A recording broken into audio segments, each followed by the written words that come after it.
What's up, everybody? What's up? Hey, you guys, welcome to the podcast. This podcast is called Sunshine State of Mind. Sunshine State of Mind. So listen, guys, we're all about all things creating a sunshine state of mind. Yes. And we talk about all kinds of topics, everything from parenting to sports mentality. We have some exciting things to tell them. We have lots of exciting things to tell you. We have some more podcasts coming from the family. Guess who is committed to start doing their own little podcast? Sorry. Guess who's podcast? I know. Guess who's committed to doing their own little podcast from West Virginia? Tyson and Mariah are going to do one. We'll see how it turns out. They're going to do it. They say they're going to. And talk about sports and sports mentality, sunshine state of mind with their sports. And then they're going to send it in to us and we'll post it. We'll see if they get that done this week and we'll Hopefully. post it. Yeah. One of the things that we really love is we love feedback. So we love it when you guys comment and when you guys let us know what you like, some things that you want to see. All right, so today's podcast, Sunshine State of Mind, we're going to talk about this video that I saw on YouTube. Now, you guys have probably already seen this. Okay, so this is all about a father disciplining his daughter and how he did it. And he received praise from some people and real backlash from other people. This is one of the many reasons why we need fathers. This lovely lady is my 10-year-old daughter, who has, for the second time this school year, been kicked off the school bus due to bullying another student. Let me make this extremely clear. Bullying is unacceptable, especially in my household. Friday, when my daughter brought home her paperwork for her bus suspension, she said, "Daddy, you're gonna have to take me to school next week." As you see this morning, she is learning otherwise. A lot of children today feel that the things their parents do for them is a right and not a privilege. So today, my beautiful daughter is going to walk 5 miles to school in 36-degree weather. I know a lot of you parents are not going to agree with this, but that is all right, because I'm doing what I feel is right to teach my daughter a lesson and to stop her from bullying. All right, so... Ooh. Why did that make me emotional? All right, so what makes you cry, Rachel? What is it? I just love how much the father loves her. Like, I see love. When I see that kind of discipline, I just see love. I see so much love because that wasn't an easier option, right? Like, how long is he going to have to now drive behind that girl? That takes a long time. She's not walking fast. Not at all. It's going to take over an hour probably. And in the cold weather, and it's more gas money. So he did the harder route. And I guess it makes me cry because, you know, I've had kids that struggle and I, you know, some of us, sometimes we want to just do the easier route. Go stick them on an iPad and don't deal with them, right? It takes more effort to deal with them in a way that, it takes more effort and love. Well, first of all, let's get what you think Jordan. about that, Jordan, from saying that. Jordan's sitting in the center today because he is the center of all this. I'm a child of parents. How do you like? What do you think about that? Yeah, I think, like you said, he obviously loves his daughter very much. Every time he talked about her, he's like, "This is my beautiful, lovely 10-year-old daughter." But I think, like you said, like the easier option, it would be wrong if he sent her out there, a 10-year-old girl, just like by herself walking. Right. That's why he's driving behind her to make sure she's safe and everything's okay. But he's not driving her there because she wouldn't learn a lesson. She'd just get back on the bus and start bullying. So what I see when I think of that is like, he's there in case anything goes wrong, but he wants her to learn a lesson so that she can change. Because if he just has like a little talking to, I guarantee you he had a talking to her. Like he talked to her the first time. There was some kind of punishment there. Exactly. So he's taking it up because she's doing it again. So she didn't make the adjustments. So he's doing that to try to teach his daughter a lesson, because nobody wants to have a bully, and then he's helping his daughter out in the long run, because even though she doesn't see it right now, when she gets older, she'll look back and appreciate that kind of discipline from her father to help her become a better person. I mean, this is something that he's dealt with before, right? Mm-hmm. An issue that maybe she had. I love the way that he separates his daughter from the thing that she did. Ooh, that's a hard thing to do. Right? That's hard to do. And he says, like, "Hey, we don't do bullying in my house." But yeah, like you said, Jordan, he was calling her his sweet, precious daughter, and he was wanting to go through that so that she could learn her lesson on how to treat people, which I think is great. Mm-hmm. And so, question, first of all, you guys, go ahead and make a comment down here what you guys think about this video. If you think it's appropriate, if you think it's not appropriate, and please leave your comments as to why. I would love to revisit this next week, because to kind of talk about what people's thoughts are on this. You guys know Rachel, why don't you tell them what show we were on? We were on the show, The Parent Test. It was on ABC and on Hulu. And they classified us as strict parents, but we're disciplined, right? What would you say? What would you? You're not in trouble. You can say whatever you want. What would you classify as? What type of parents are we? Yeah, I'm a grown man now, so. No, but Flexing. I think that you guys are definitely disciplined parents. I think there's areas where you are strict. Yeah. What areas are we strict in? I think respect. Like, Yeah, for there's that sure. respect. For sure, that's true. Yeah. What else? When we say schooling. respect, we mean like what? Don't talk back. Like, if you're in trouble, don't yell at your parents. Don't talk back. Don't talk disrespectfully to them. Respect your siblings too. Yeah. It's just like things like that. Like, if they ask you to do something, you don't do it, and they ask you why, you can't like start making excuses and yell. That's like disrespect. It's a commandment to be respectful. I think that's like good to be strict in that area. Strict in like dating rules, like academics, academic success. Like, you're strict if we don't focus on it or don't care about it. So like, if we're doing it on our own, we're taking care of it, you're not like forcing us to stay up and study. But if we're not doing anything with our homework, we're not doing our homework and we're getting bad grades because of that, then you guys will stay up with us and help us do our homework and get it done. How do you think that's affected you as an adult now? The strictness or The strictness and the discipline. the discipline? Yeah. He's not sweating because we're cornering him. He's like, oh, what are they going to do to me? no. They had to cut the fan off because it makes extra You better sounds. say the right answer. No, I'm just kidding. No. Well, it helped me see how valuable education was when I was young, and then it helped me build habits. Now that I'm going to earn my MBA, it's going to help me when I'm with a job and everything like that, just to hold myself accountable and stay disciplined, because I was held to that standard when I was younger. And then also another thing is like how to treat other people. Yeah. How to treat them with respect, how respect is very important.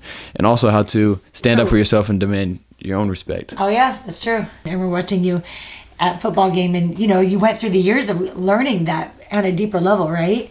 And I remember watching Coach Forrest yell at you in your face because you had just done something on the field you shouldn't have done. And some kids, I'm like, they didn't learn the respect. They'll like turn around, or they won't listen, or they yell back. But I watched you, and you just shut your mouth and you listened to them, and you nodded your head and you went out there and you did better.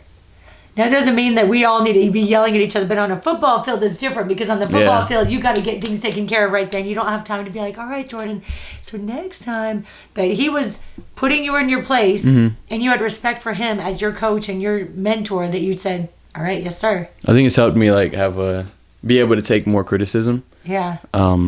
And some people, when they take criticism, then it doesn't always go over well. But I think the way you guys have helped me is like to be able to take criticism, realize that it's constructive, and I can build off of that, and then like hear the message and not the tone, I guess. We have a unique approach when it comes to handling things, and we really are all about handling stuff right now. We don't want to wait for it later. Sometimes I guess we do wait, but like some people would say, well, don't deal with that right now, like talk about it later. But a lot of times I'll come right up to you if you're having a struggle right then, and I'm, as you were in high school, and sometimes try to handle those types of things. Like if you're upset after a match, or if you were like angry after a game, I would just try to have that talk with you right then about like the type of mindset to have. Sometimes I'll let you just kind of like cool down a little bit before we had that talk, right? Other times I'll be like, listen, man, we gotta do better here. People have different opinions on like, do we handle it in the moment or do we wait? What do you think about that, Rachel? So while you were talking about that, I thought about something that people used to always say in marriages. They'd say, never go to bed angry. As I watch and as I've experienced marriage for almost 25 years, I realized that, okay, so there's a balance, right? There's some things like, no, you can go to bed angry, because sometimes you just need to like rest and sleep and cool off and be like, okay, let me just get myself right? But other things, you need to nip it in the bud right then. You've been mad about a few matches in your day, right? But sometimes we need to just let you go off and breathe. But other times, if you've disrespected anyone in the process, it needs to be talked about right then. Because your emotions shouldn't be affecting other people. Now, if you just need time to yourself, I think that's a healthy thing. Okay, you're free to take time to yourself, right? And say, I just need to breathe, right? But if you're disrespecting and harming someone else, right in that moment, let's talk. I think it's a judgment call every time, right? And we try to do that. We try to make the right judgment call, And also, I think the way that you approach it, right? If somebody's angry and then you approach them with anger, it's less likely that you're going to get somebody to calm down, right? Well, that's like what you said, separating the child from the emotion, right? I think that's so hard to do. Agreed. That's like self-control you have to learn as a parent. Do you think you should go to bed angry? I'd rather not go to bed angry. You have to kind of make that judgment call as to whether or not you both need time to cool off. That conversation might just, fan the flames. Or not having the conversation can let those flames cool sometimes. So I think sometimes for me personally, I would say, and you probably know this just from being married to me, that I prefer to like sit in quiet and like go around saying absolutely nothing for like a long period of time. Take some time to coming think. back. Yeah. Coming back to it. I feel like forgiving people is probably the most important skill that we can have in our lives. Absolutely. Since everybody's walking around making mistakes all the time, none of us are perfect. Taking that break a little bit of like, okay, Right. let me really think about this clearly. Back to the dad. I'm sure he was angry at first when it happened, right? With his daughter, like, what? You're bullying again? We don't believe in that, and maybe he even has experience with that. Who knows? And that's why he felt it so deeply. Yeah. But, that's one of his core values. I feel like we all have core values. Mine is honesty, hard work, right? And I'm sure is like, hey, you treat people with respect, and here he sees his daughter not doing it. I'm sure he was angry at first. But you have to really pull back and ponder and think, okay, what am I going to do with this? And like you said, as adults, we're supposed to have that self-control. And remember that we're trying to teach the kids that same self-control. I try to have empathy. I kind of go, okay, why would that person do that, right? And I try to think, have I ever done anything that was that stupid? And if so, then how would I want myself to be looked at and or treated? I have two questions for you. What would be the best discipline that we've given you that like you're like, all right, that really made a difference with me and made it sink in? And what was the worst that you thought, that did no good? Why the heck did you just discipline me like that?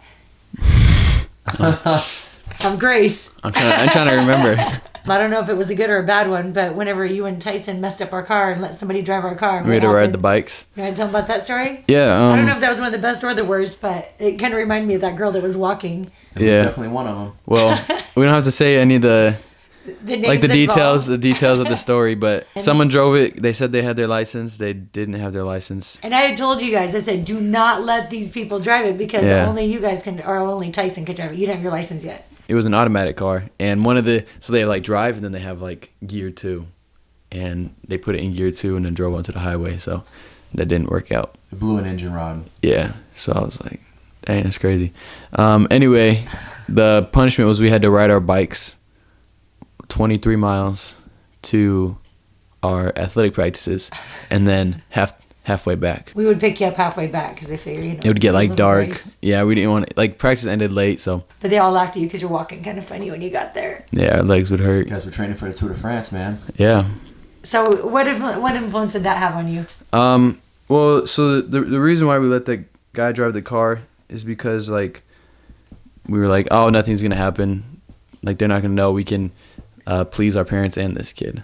So like we disobeyed our parents to like gain the approval or like make another person happy.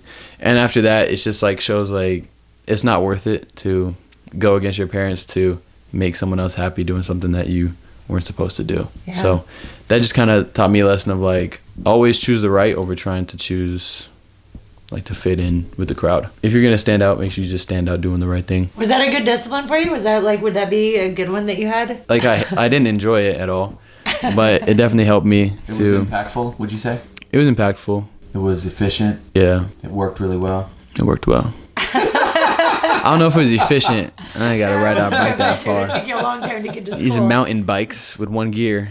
Oh, they were terrible bikes, yeah. And we have little rode on the nicer beach. bikes now, We rode but- on the beach side, so the wind was blowing into us. Like It's not a right to have transportation to Yeah. and from practice. It's a Yeah. blessing to have transportation to and from practice. We really wanted them to understand what a blessing it was, not to Do take you it for even have a granted, car? Yeah. and to put effort and time into taking care of that mode of transportation, which hopefully all of that got to you. Well, that's what that girl said, right? In that video, the girl was like, Dad, you're going to have to take me. He's like, I could just see that right now. That's not option 3. Jaden is at the age right now where we're having a lot of talks with him. I think the biggest thing for him is the corner for him. the corner was good too. you get angry, you get put in the corner, you get time to Oh yeah. to think back on your actions. He hates the corner because he wants to be a part of every party and everything that's happening. We can take away so many things from him. We can do reward systems. None of those work, but the corner works for him. We want to hear from you guys. What do you guys think works? What do you think about what this dad did? What are some thoughts on the things that we've just been talking about in terms of how we parent? How do you parent, and what do you find works best for you? We want to share ideas as well as hear what you guys have to say. But you never said what was something that didn't work. I'm trying to think of one He that just swallowed hard. Could you tell? I'm just trying to think Could you of see the hard swallow? I'm trying to think of one that like What do you think you'll do with your kids? Because, you always were like, when I have kids, what do you think you will do? timeout. Well, even for adults. That's why we were talking about that. Sometimes sleeping is a timeout for us. And something I have to say about spanking. Oh, yeah. I think with little kids, just like they know that being spanked means you're in trouble. So, like, obviously beating kids is bad. But people will mistake like spanking for beating kids because I think like the parent is just taking the anger out on the kid. Some parents do. Some parents do, yeah, which is bad. But Yeah. just like the aspect of being spanked was us being in trouble, and that was like us recognizing that that's a punishment. It was never like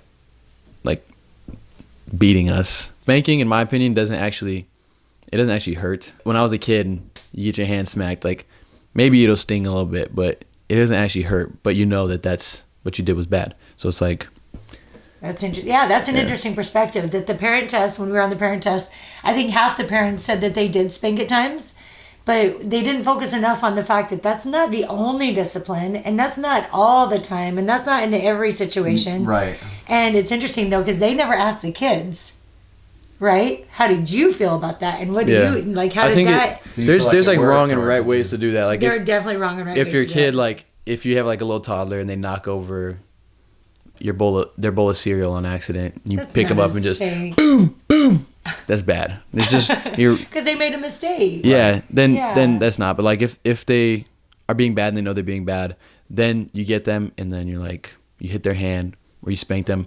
When they're getting up to that point, they know they're in trouble. Or if they touch something, about to touch something hot, they need to know, no, that is a big Oh, no, yeah. an immediate no, things like that. Yeah. So but listen, like with Juliana and Mariah, like they hardly messed up. Like when they did get in trouble, just the aspect of being in trouble, Oh my like gosh. they would start It crying. was a breakdown, and they never got in trouble. But like, I remember one time we were going to put Juliana in the corner, and everyone was like, "Oh, you're going to put Juliana in the corner?" And she just started sobbing. No, not Juliana. Everyone was like shocked. I just watched everyone's faces. I think it's good for little kids to have something that they recognize as a punishment. Oh my gosh, I talk to you guys all the time.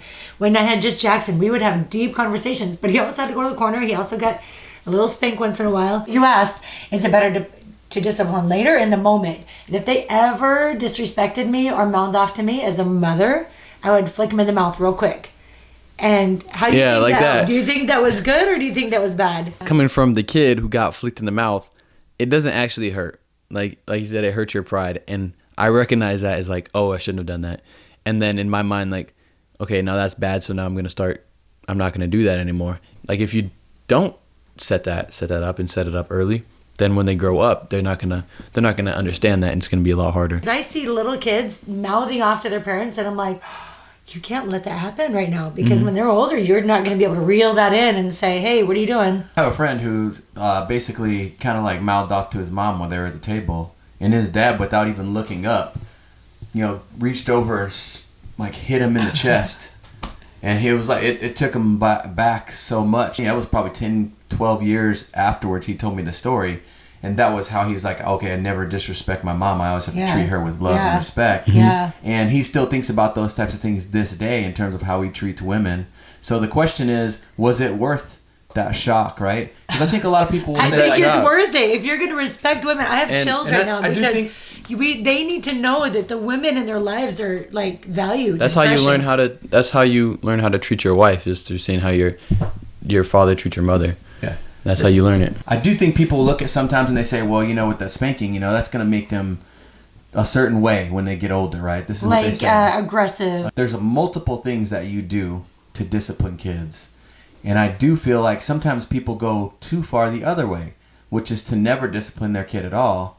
And then you end up with people who feel like they're owed everything and everybody should do everything for them. Right. And so now you have them being a member of society, and it doesn't end well. When you grow up with your parents doing exactly everything that you want to and catering to you on everything, then now you can't manage those emotions whenever somebody decides they're not your parent and they're not going to do exactly what you. So I think there's two sides of this. I'd love to hear what you guys think in the comments. We just laid out so many things. Like Jaden just got in trouble last week, and what did he have to do?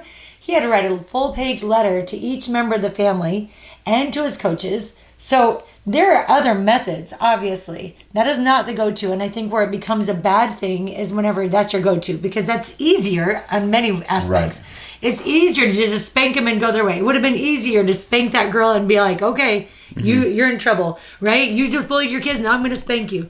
That's the easier way, but sometimes you have to nip it in the bud right away. So I just want to bring that up, that we're not saying go to the spank. No. And as a parent, listen, we're always trying to figure out different ways that our kids will respond to things. Every kid is different. And it changes as they get older, too. As a parent, guys, if you feel like kind of, I don't know what to do, then listen, you're not alone, right? And that's the key. First of all, realize you're not alone. Second of all, realize it's a work in progress at all times. When you look back at it, when you get to be like, now I'm in my 50s, and I'm like, man, I thought my dad knew everything, and here I am.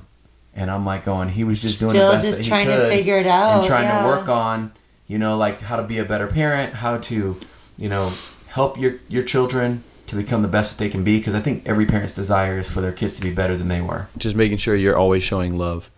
Like how, like the father's doing there. Like if you get just like completely angry, you punish them, then you don't talk to them more. And it kind of turns like, sure, you say I love you now and then, but now the kid is growing up and he's just getting straight punishments and he's not really hearing how much he's loved. I stopped getting spankings as I got older because you got to change, like you got to adapt. When I got to a certain point, it was like talking. They just like talking to me. If you love your kid, of course they're going to love you too, and there's going to be like a strong bond of love, and they're going to want to show you that love. They're going to want to keep and maintain that love.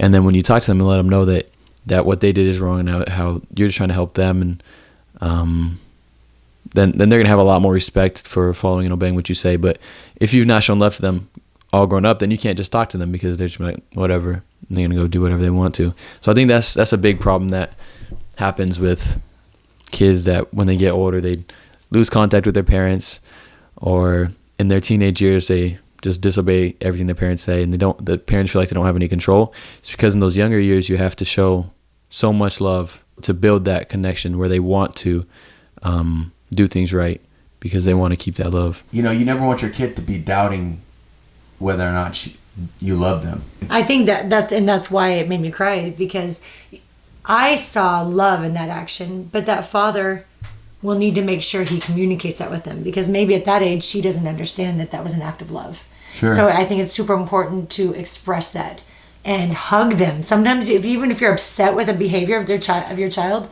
like I said, Jaden's at that age right now, and so I make sure, even if he's been super naughty and I've like given him a discipline or something he has to do every night, and every time I'm like, come here, I want to hug you and kiss you and hold you tight. Even if you feel like, just upset with their actions still, you have to be the bigger person and just say, I love you deeply and fiercely.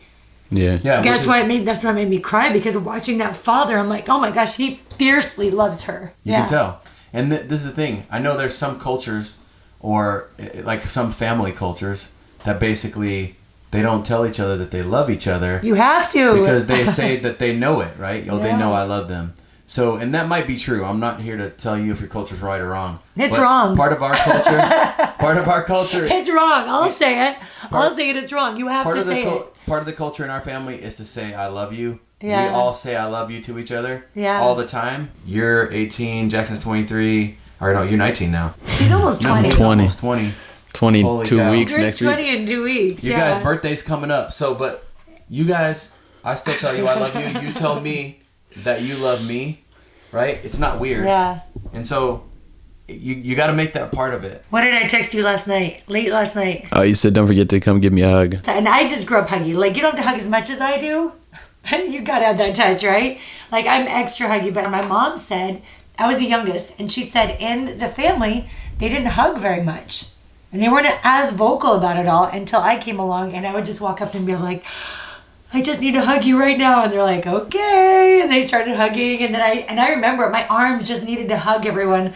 And they said that it was because of that culture of me just like, can I just hug you please? And it was just a little girl that they started realizing, oh my gosh, this feels good to hug each other and to just embrace each other more. Yeah, hugging is awesome, guys. Do you guys hug each other? Do you tell each other that you love each other?